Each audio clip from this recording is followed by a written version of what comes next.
Bien, je travaille sur les îles de Bretagne depuis 1978, donc ça fait un bail déjà, et je travaille sur ces 11 îles de Bretagne qui sont très différentes les unes des autres du fait de leur superficie, de leur éloignement au continent et puis de leur population qui peut varier de 100 à 5500 personnes. Donc c'est l'insularité en fait qui confère des points communs, qui les expose aussi aux mêmes difficultés. Et dans le champ de la culture, c'est aussi le cas. Alors quel est le constat qu'on peut dresser sur la culture dans les îles? Moi je vais vous faire une présentation de géoculturelle, parce que je suis géographe, donc c'est en lien justement avec cette question de l'insularité. Alors sur le plan historique, les Iliens, ils ont développé depuis fort longtemps des modes de vie spécifiques en lien justement avec cette situation géographique particulière. Et donc ça se lit très bien dans le paysage, par exemple les parcelles à Ouessant, puisque vous êtes à Ouessant, eh bien, les parcelles ont toutes des noms et ça, à partir de ces noms, on peut reconstituer le paysage du XVIIIe siècle et à travers la toponymie. Mais il y a aussi les contes, les légendes, il y a beaucoup de choses sur le plan historique. Alors toujours sur le plan historique, une chose qu'il faut bien avoir en tête, c'est qu'en fait on avait affaire à des populations de marins. C'est un peu moins le cas aujourd'hui hélas, mais ces marins, ils ont fait le tour du monde, parfois plusieurs fois. Ils ramenaient non seulement des souvenirs, mais ils ramenaient aussi une lecture du monde, ils ramenaient des idées et qui étaient ensuite remis dans le commun de l'île. Alors aujourd'hui, ce capital culturel, il a été transmis, on va le retrouver dans de nombreux domaines. Alors il y en a un qui m'a toujours beaucoup interrogé, intéressé, c'est le chant. On chante beaucoup dans les îles. Et on a d'ailleurs créé il y a quelques années les joutes musicales de Molène. Ce sont les Sénans et les Ouessantins qui se rendent à Molène et les gens chantent a cappella, les gens des îles. Et c'est absolument merveilleux comme moment. Et ça témoigne justement de cette force de la culture musicale. Il y a également la langue. En Bretagne, il y a quelques isolats sur lesquels on parle encore la langue bretonne. C'est le cas par exemple à l'île de Sein, où il y a un nombre de locuteurs qui pourraient d'ailleurs peut-être former les jeunes. Et puis aussi à Ouessant, depuis peu, Émilie Thiersen a lancé l'apprentissage du breton. Ce qui est aussi très intéressant de constater au sein de la population, c'est le collectage au niveau du patrimoine. C'est-à-dire que les Iliens conservent beaucoup d'objets, de textes, d'images, de vidéos, de photos sur ces îles. Et sur les Internet, par exemple, il y a des groupes, pour toutes les îles, il y a des groupes comme cela autour du patrimoine des îles.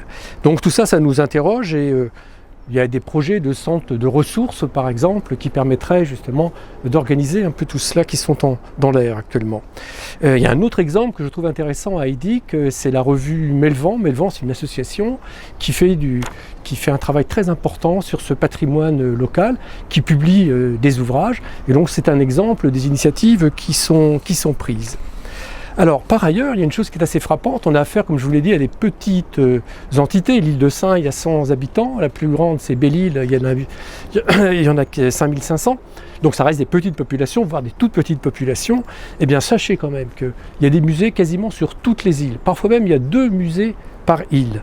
On a des écomusées, on a des résidences d'artistes, des cinémas. Par exemple, à Groix, le cinéma des familles. Des maisons d'édition, on est à Ouessant, là, la dernière, et Ouessantine, là, les Iliennes. Et puis, il y a aussi des créations de salles. Alors, sur le plan des équipements, il y a probablement des choses à imaginer. Et puis, un autre point qui est assez intéressant à noter, ce sont les festivals. Alors, on sait que la Bretagne est terre de festivals, mais les îles n'échappent absolument pas à cela. Il y a plus de 20 festivals dans les îles. Certes, souvent durant l'été, mais enfin, c'est un chiffre qui veut dire quelque chose. Et il y a de nombreuses manifestations culturelles. Et pourquoi il y a cela? C'est lié à une vie associative qui est extrêmement riche.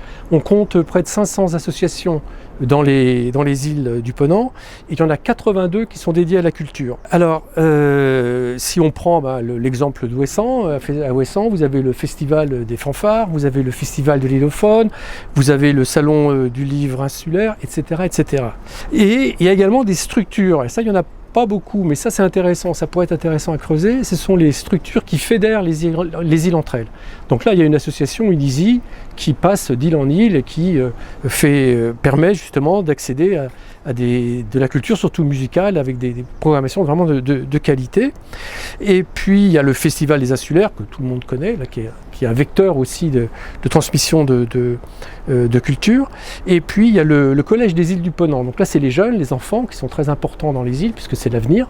Et ces enfants, eh bien, le Collège des îles du Ponant travaille avec de nombreux organismes, notamment pour le cas justement des îles de l'Iroise avec le Quartz, et il y a des programmations qui se font en commun. Les enfants des îles vont au Quartz, etc. Il y a des choses intéressantes. Alors, je pourrais multiplier les exemples, ça n'a pas beaucoup de sens. Ce qu'il faut retenir, c'est que c'est pas du tout un désert culturel, les îles, au contraire, il y a beaucoup de choses qui s'y passent, ce qui ne veut pas dire qu'on ne puisse pas améliorer tout cela. Alors, on a organisé en 2019, en octobre 2019, une manifestation qui s'appelait Île 2019. Et ça, c'est aussi intéressant à relever, autour de 5 mots-clés qui nous semblent extrêmement pertinents aujourd'hui par rapport aux îles. Ces 5 mots-clés sont habiter, relier, protéger, innover et créer. Eh bien, savez-vous que sur le dernier terme créer, on a donc fait un colloque, on a fait un appel à la communication, on a eu le plus de réponses et sur cette thématique de créer. C'est étonnant quand même. Et de la même manière, on a organisé à Ouessant un atelier, il y avait quand même des ateliers, il y avait comme 150 personnes, et il y avait un atelier spécifique sur créer. Eh bien, c'est là où il y avait le plus d'inscrits, et c'est là aussi où il y a eu des relations concrètes, qui vont d'ailleurs se formaliser là sur un travail sur les verreries. Ça aussi c'est intéressant. Et je pense qu'il y a une trentaine d'années, on n'aurait pas eu ces résultats-là. Ça veut donc dire qu'effectivement, la création, la culture, prend une place de plus en plus déterminante. Alors, il y a un autre point qu'il faut bien peut-être avoir en tête. On a travaillé sur les néo-arrivants et les néo-entrepreneurs dans les îles. Eh bien, dans les profils, ils sont nombreux à venir s'installer aujourd'hui dans les îles. Eh bien, dans les profils de ces nouveaux arrivants, il y a beaucoup d'artistes, justement. Alors, l'exemple le plus emblématique, c'est Émilie et Yann Tiersen. Pourquoi ils sont emblématiques? Parce que pour avoir une résidence secondaire, comme ont beaucoup d'artistes dans les îles, non. Ils ne sont pas une résidence secondaire, ils ont une résidence principale. Et ils sont venus là parce que l'île, c'est aussi un lieu d'inspiration. Et donc, pour créer, mais ils sont allés bien au-delà de ça, puisqu'ils ont créé un outil qui permet de faire venir des musiciens de l'extérieur dans l'île, un outil qui permet aussi aux Ouessantins de bénéficier justement de ces apports musicaux de l'extérieur, et puis aussi qui utilise à travers une association les équipements pour différentes activités. Donc ça c'est extrêmement intéressant, et on aime bien donner cet exemple-là parce que pour nous il est le témoignage des choses qui sont en train de changer aujourd'hui dans les îles. Alors bien évidemment, ces activités ont des incidences aussi dans le domaine économique, et c'est important parce que nous sommes sur des territoires où la question économique est centrale. L'objectif c'est de garder des gens sur l'île, et pour garder des gens sur l'île, il y a beaucoup de choses. Souvent d'ailleurs dans les médias, on nous présente les îles comme des territoires maritimes avec des pêcheurs. Hélas, il y a de moins en moins de pêcheurs dans les îles, mais d'un autre côté, sur la culture, il y a des nouvelles perspectives qui sont en train d'être se tracer, qui sont en train de monter en puissance.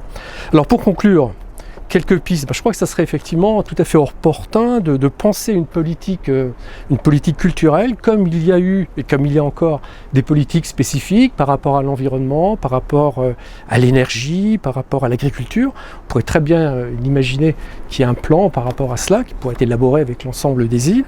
On peut aussi imaginer une politique qui soit pour les îliens, bien évidemment, mais il faut aussi penser aux visiteurs. Les milliers de touristes qui viennent sur les îles, ils peuvent consommer du paysage, mais ils peuvent aussi peut-être avoir un autre éclairage par la culture. Là, il y a probablement aussi des pistes à imaginer, notamment dans l'arrière-saison. Et puis je crois aussi que les îles sont des terres d'innovation, et on peut imaginer des formes nouvelles d'expression, de transmission, de la valorisation de la culture. Confronter des idées, fédérer les acteurs qui existent, aller voir ce qui se passe aussi ailleurs, et puis rechercher bien évidemment des financements, notamment pour les équipements, parce que c'est vrai qu'il y a des îles pour lesquelles il y a des déficits en termes de locaux. C'est apparu très clairement dans l'étude que nous avons menée sur les associations. Il y a beaucoup d'associations qui se disent, qui aimeraient avoir plus de locaux pour travailler. Alors pour conclure, Il y a un potentiel qui est très fort dans les îles, parce que l'île est très inspirante. L'île, c'est aussi un territoire pour l'imagination très fertile dans plein de domaines, qui permettent aussi un laboratoire d'idées, enfin tout cela est bien connu. Mais ce qu'on constate quand même aujourd'hui, c'est qu'autrefois, on venait écrire des bouquins sur les îles, on venait de l'extérieur faire de la musique, et aujourd'hui, c'est un peu l'inverse qui se passe. Ce sont des gens, l'image de Yann et Émilie, qui viennent s'installer et qui non seulement y habitent, y vivent, mais y travaillent. Et donc, ils contribuent incontestablement à une certaine forme de renouveau où la culture a une place tout à fait importante. Alors moi, je vous ai dit au début que j'étais géographe. J'appartiens à ces scientifiques qu'on appelle les nissonologues. La nissonologie, c'est la science des îles. Il faut savoir que la science des îles, elle s'organise autour de 3 concepts. L'insularité, qui relève de la géographie, de l'économie. L'insularisme, qui relève du champ du politique. Et l'illéité, qui relève, ce concept relève de la création. Et je pense que c'est important de le dire parce qu'effectivement, dans les îles, et dans toutes les îles du monde c'est le cas, l'île est un territoire de création, d'inspiration, de ressourcement intellectuel. Et je pense qu'il y a un bel avenir pour les îles dans ce domaine-là. Et je pense qu'on en prend le bon chemin en tout cas. Merci de votre attention.